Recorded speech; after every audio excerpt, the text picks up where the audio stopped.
하나님 말씀은 구약성경 시편 28편입니다.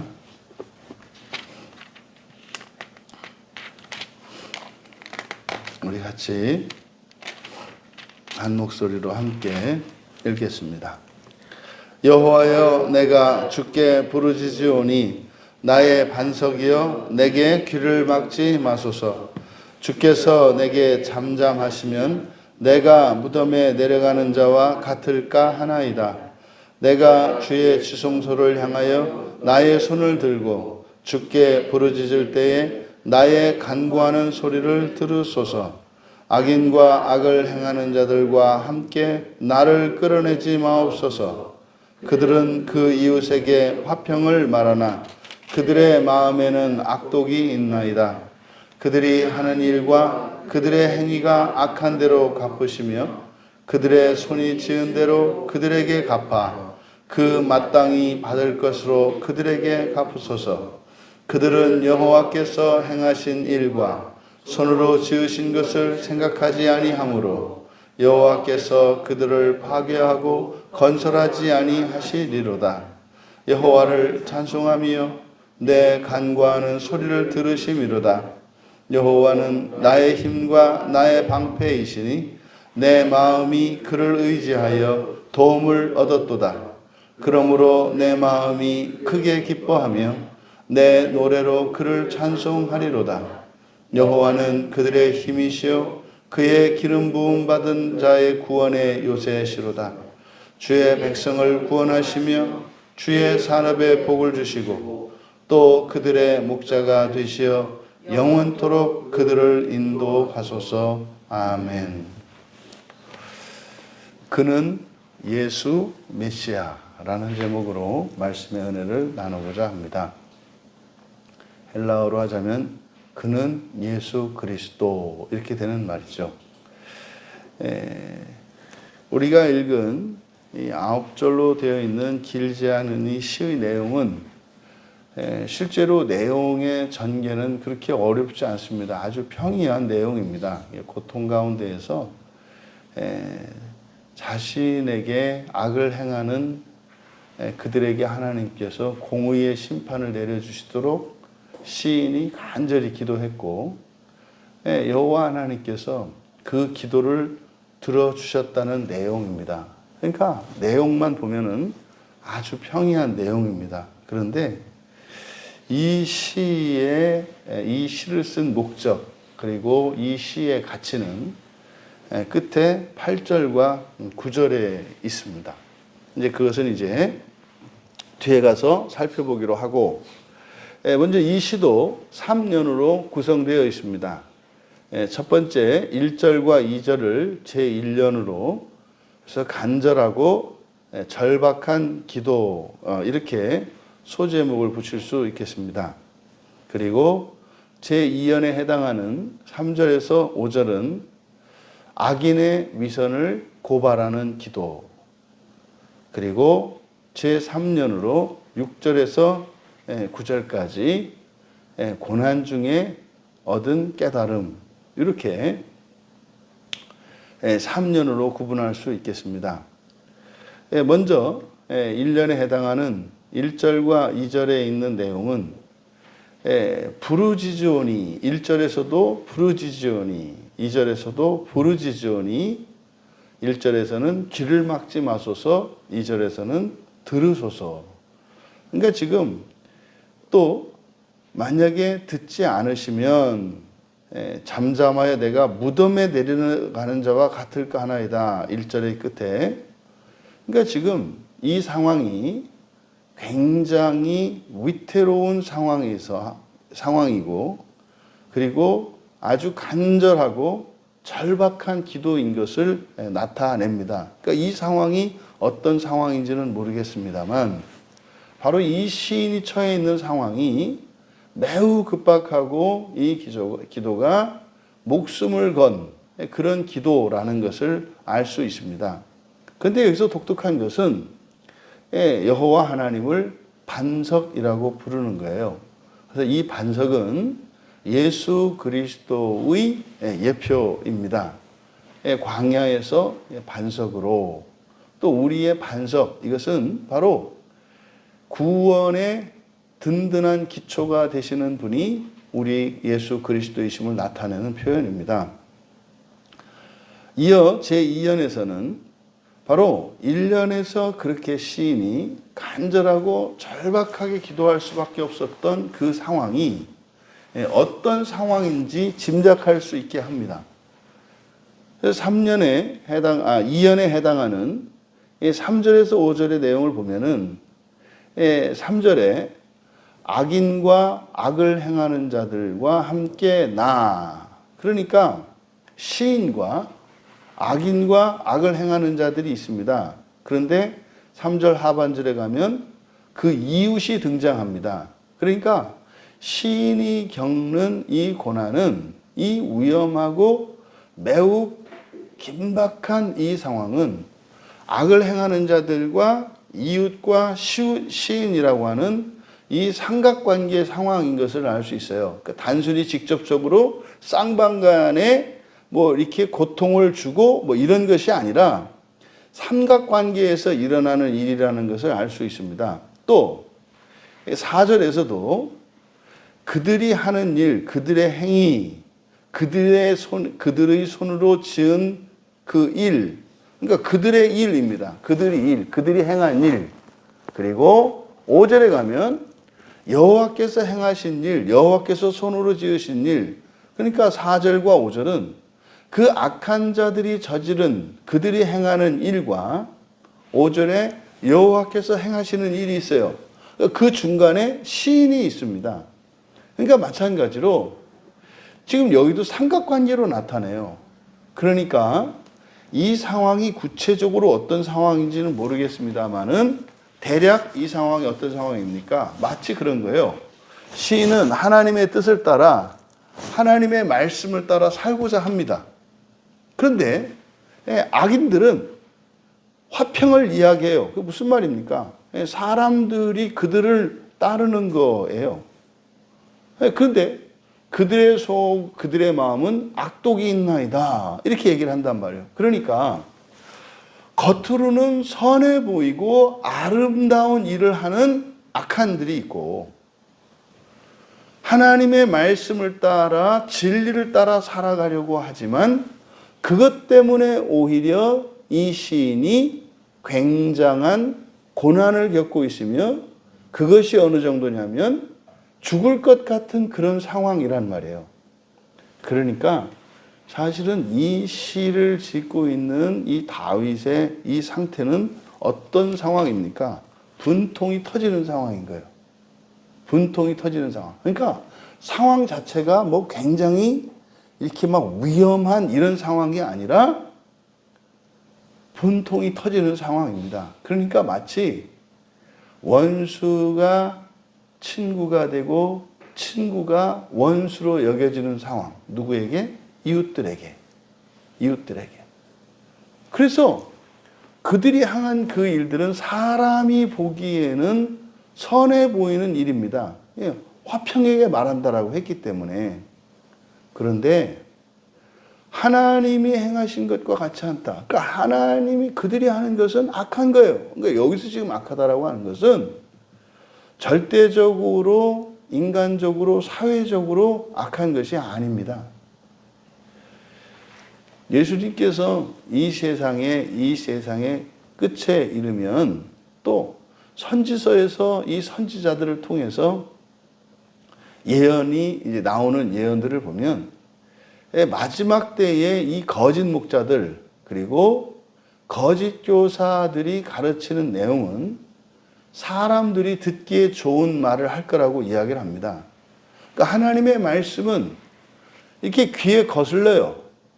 근데 사람이 듣기 좋은 말을 해요. 이게 오늘날 이런 상황이 아닐까.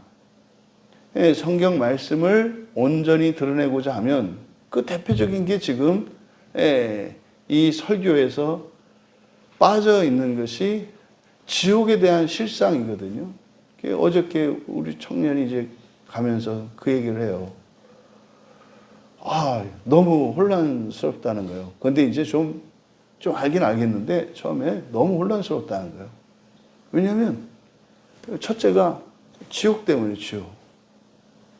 그러니까 아니 그동안 내가 알고 있었던 건 뭔가 이게 뭔가 처음에는 이게 굉장히 혼란스럽다는 거예요.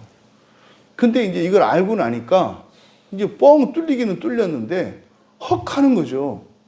이게 어떻게 이런가? 뭐 갔다 가면 또 영원히 있는 줄 알았더니 또 갔다 나온다 그러네. 근데 그 교회 안 다니고 예수 안 믿는 사람들이 가는 줄 알았더니 아니 예수 믿고 교회 다니는 사람들도 마음이 안 고쳐지고 그 악한 상태로 그냥 있는 것에 그냥 평안히 이렇게 있으면 지옥을 간다네. 그러니까 이게 어이쿠 소리가 나는 거죠. 그런 상황입니다. 사람들이 옳다고 여기는, 절대 다수가 옳다고 여기고 선하게 여기는 그 상황이 하나님 앞에 악한 상황인 거예요. 그 상황에서 시인은 진리를 말하고 하나님의 말씀을 전하는 겁니다. 이때 그는 사람들로부터 악한 자로 매도되는 거예요. 이게 순교자들 아닙니까? 이게 순교자들이지 않습니까? 구원을 이야기하고 예수 그리스도께서 우리에게 주신 부활의 복음을 전할 때 인류는 끊임없이 그 복음을 전하는 전도자들을 죽이는 일들을 자행했습니다. 그렇게 죽임당한 이들을 우리가 순교자라고 하죠. 그러니까 이들이 이제 요한계시록에서는 첫째 부활하는 사람들입니다. 그러니까 죽어서 첫째 부활을 하는 것이 아니라 진리의 편에 서서 살았기 때문에 그래서 그들이 첫째 부활을 하는 거죠. 그러니까 딱 이 시편 28편이 그런 상황이다. 그래서 이런 상황에 여호와께 공의의 심판을 기도하는 거예요. 제가 이렇게 많이 공감이 됐어요. 이 시를 읽으면서 많이 공감이 됐어요.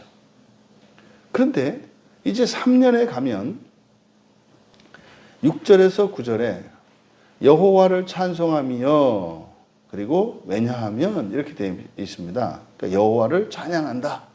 나는 여호와를 찬양할 것이다. 왜냐하면 내 간구하는 소리를 들으셨기 때문이다. 그러니까요. 앞에서 이렇게 기도했던 이 내용이 간절히 기도했던 그 내용 뭡니까? 선과 악이 뒤바뀌어 있는 상황이잖아요. 선이 악이 되고 악이 선이 되는 선과 악의 가치가 전도되어 있는 이 상황, 이 현실 속에서 간절히 여호와의 공의로운 심판을 기도했단 말이에요. 그러면 그게 됐으면 어떻게 됩니까? 이제 악한 자들이 악하다라고 하는 것을 하나님께서 드러내 주시고 진리편에 서셔서 그렇게 나 홀로 진리를 외쳤던 그것이 그가 내가 사랑하는 이다. 그가 나의 종이다. 뭐 이렇게 사람들 앞에 이야기를 해서 사람들이 확 돌아섰다는 거 아닙니까? 그런데 우리는 예수님의 경우를 보면 그렇지 않다는 것을 알죠. 예수께서 세례 요한에게 세례를 받고 물에서 올라올 때 성부 하나님의 인정이 있었단 말이에요. 그는 내가 사랑하는 나의 아들이다. 그런데 그 사람들은 예수님을 어떻게 했습니까? 십자가에 못 박아 죽였어요. 그러면 신약에 있었던 예수님께 있었던 상황을 가지고 이 시를 읽으면 이 6절의 내용이 꼭 그렇게 된 것만은 아니겠다라는 것을 우리가 추정할 수가 있어요. 그런데 실제로 시의 내용이 그렇습니다. 7절에 가면 여호와는 나의 힘과 나의 방패이시니, 그러니까 이건 틀림없이 기도가 이루어진 것 같단 말이에요. 선과 악이, 이 뒤집혔던 선과 악이 바로 잡히는 것 같단 말이에요. 나의 힘, 나의 방패. 또 내 마음이 그를 의지하여 도움을 얻었도다. 그래서 내 마음이 크게 기뻐하며 내 노래로 그를 찬송할 것이다. 된 것 같단 말이에요. 된 것 같단 말이에요. 그런데 8절과 9절에 보시면은 그들이 나옵니다. 여호와는 그들의 힘이시오. 그들의 힘이시오. 그의 기름 부음 받은 자의 구원의 요새시로다. 9절에서도 그들의 하반절에 그들의 목자가 되시고 그들을 인도하소서. 이게 도대체 이해할 수 없는 말입니다.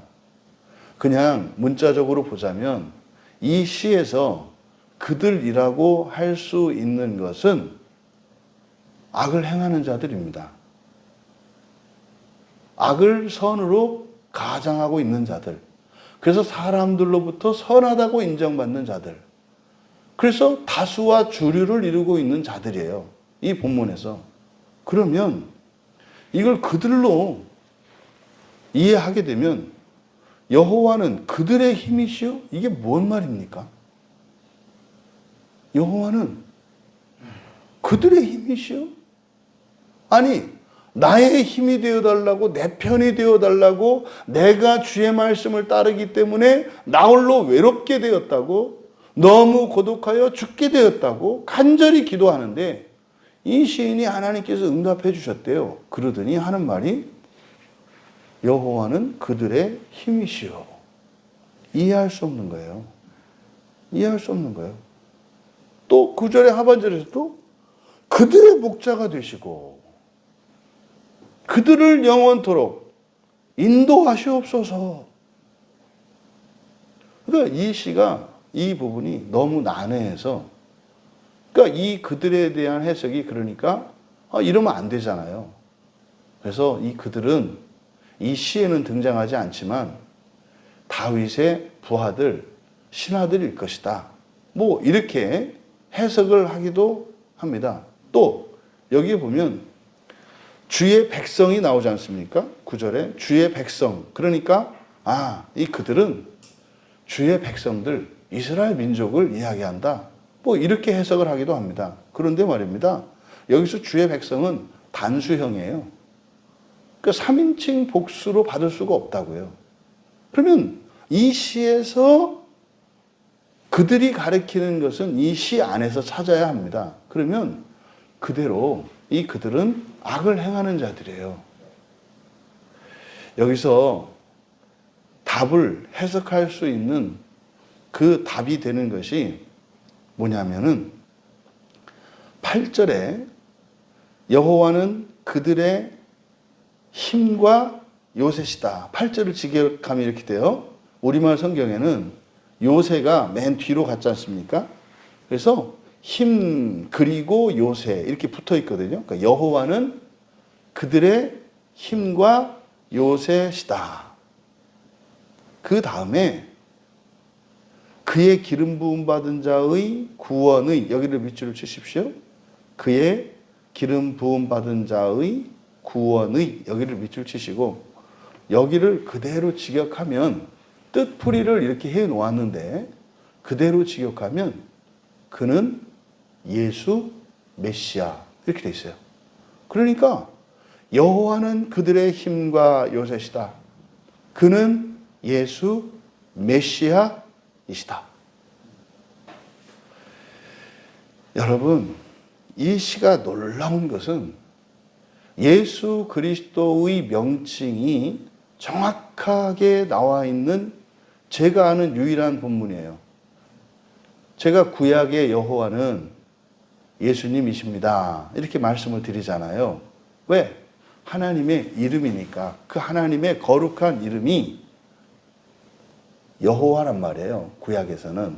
근데 그 여호와는 언약의 주이시잖아요. 근데 신약에서 뭐 사람으로 오셔서 하나님의 이름을 우리에게 가르쳐 주셨잖아요. 그게 예수잖아요. 그래서 신약 성경에 나오는 예수가 구약 성경에 있는 여호와입니다. 라고 하는 말씀은 제가 자주 드립니다. 그런데 그냥 정확하게 여호와가 예수다라고 하는 성경적 근거는 제가 알지 못했거든요. 근데 그것은 이제 설명을 통해서, 왜? 창조주시고 구원주이신 분이 구약에 바로 여호와이시니까 신약 성경에서 계시된 창조주로 계시되는 것은 예수란 말이에요. 그래서 구약의 창조주로 나오는 여호와가 신약의 창조주로 나오는 예수다, 같다, 이건 추론할 수 있단 말이에요. 그런데 지금 시편 28편 8절은요, 그냥 정확하게 여호와는 예수 메시아다라고 딱 못 받고 있어요. 놀라운 시예요. 그러니까 아니 이게 이제 의미로 풀어서 할 때는 이게 이제 어려운 거예요. 지금 우리말 성경이 그의 기름 부음 받은 자의 구원의 요새 이렇게 번역해 놓은 것이 이게 이제 뜻풀이로 한 거거든요. 그러니까 이렇게 하니까 이게 의미가 안 드러나는 거예요. 그래서 앞에서 반석을 거론했던 그것도 바로 예수 그리스도를 예표하는 예표시인 것을 알겠는데, 지금 그러니까 이 시에서 말하고자 하는 바가 뭡니까? 다윗은요, 자신의 억울함을 호소하고 자신과 악을 선으로 가장한 그들을 적으로 규정했단 말이에요. 나눴단 말이에요. 그래서 이 시인은 정의가 실현되기를 기도했어요. 정의가 실현되기를. 그런데 하나님께서 응답해 주셨는데 여기서 뭐라고 그랬습니까? 내 마음을 이야기를 해요. 내 마음이 도움을 얻었고 내 마음이 크게 기뻤고. 그러니까 이것이 여호와가 나의 힘이고 방패고 간구한 소리를 들으셨고 내 마음이 의지해서 도움을 얻었고 내 마음이 기뻐하고 크게 기뻤고, 그러니까 앞에서 기도한 내용 그대로 이루어졌다고 생각을 했는데 내 마음이 도움을 얻었대요. 그러니까 이 시를 지은 다윗의 마음이 바뀐 거예요. 다윗의 마음이 바뀐 거예요. 그러니까 상황을 바꾸신 게 아니라 다윗의 마음을 바꾸셨는데 어떻게 바꾸셨어요? 여호와는 나만의 여호와가 아니라 그들의 여호와이시기도 하다라는 거예요. 그래서 그들의 힘과 요새시다. 그러니까 뭡니까? 여호와는 그들의 힘과 요새이시기도 하다. 그는 예수 메시아시다. 그러면서 당신의 백성을 구원하시고, 우리말 성경에 주로 번역되어 있는 거 다 당신입니다. 당신의 백성을 구원하시고 당신의 산업에 복을 주시고, 그러니까 하나님의 백성들도 구원하시고 하나님의 백성들에게도 복을 주신다 이 말이에요. 근데요, 또한 그들의 목자도 되시고,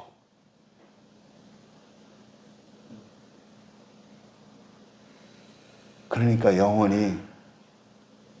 영원까지 그들을 인도해 주십시오. 얼마나 놀라운 반전입니까? 너무 억울하다고, 분하다고. 그래서 저 악의 무리들을, 저 위선과 가증한 것을, 정체를 드러내야 한다고.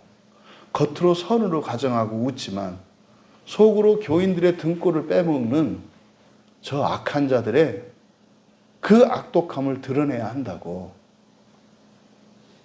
하나님께 도움을 요청했던 이 시를 지은 다윗이, 예수 그리스도는 그들의 예수 그리스도이시기도 하구나. 여기서 지금 정의를 실현하고 선과 악이 뒤집힌 이것이 바로 잡힌다고 해서 이게 끝나는 게 아니구나. 여기서 영혼은 영혼입니다. 영혼은 하나님의 나라를 상징하죠. 함께 거기에 가야 하는구나. 다윗의 마음은 그들을 원수로 여겼고 가증하고 악독한 자들로, 그래서 너무나 그들의 위선이 커서 견딜 수 없었습니다. 얼마만큼? 죽을 만큼. 그런데 그들이 또한 하나님의 구원이 필요한 자들이고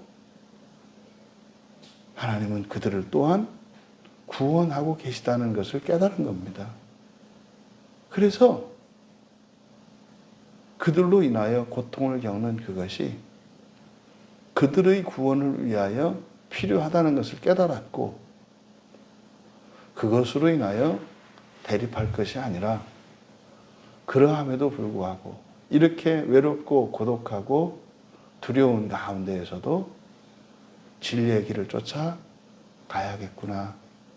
이것이 다윗이 기도 가운데 얻은 기도의 응답이었습니다. 놀랍지 않습니까? 시편 7편에서도 우리가 살펴보았던 것처럼 이 대속의 삶을 사는 것이 하나님의 마음이고, 그리스도에 이렇게 살아야 하는 것이었구나. 그러니까 구약 곳곳에 구원받는 우리와 영원히 멸망받을 너희라고 하는 말씀이 아니라 이미 구약 성경 안에조차 적으로 여겨지고 원수로 여겨지는, 그리고 도저히 악하여 구원받지 못할 것 같은 그런 일을조차도 하나님께서는 한결같이 구원하고 계시다는 것을 깨달았습니다. 그분이 누구십니까? 그는 예수 메시아이십니다. 비탄의 시로 분류되는 이 시입니다만 감탄으로 끝납니다. 감탄입니다. 그러니까 하나님의 이 구원은 자신에게뿐만 아니라 자기에게 악을 행하는 자까지도 구원하시는 구원의 신비를 깨달은 것입니다.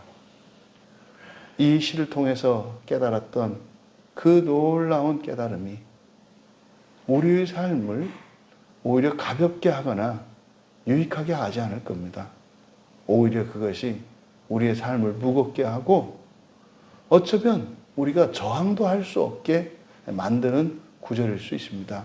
그런데 다윗은 이야기했죠.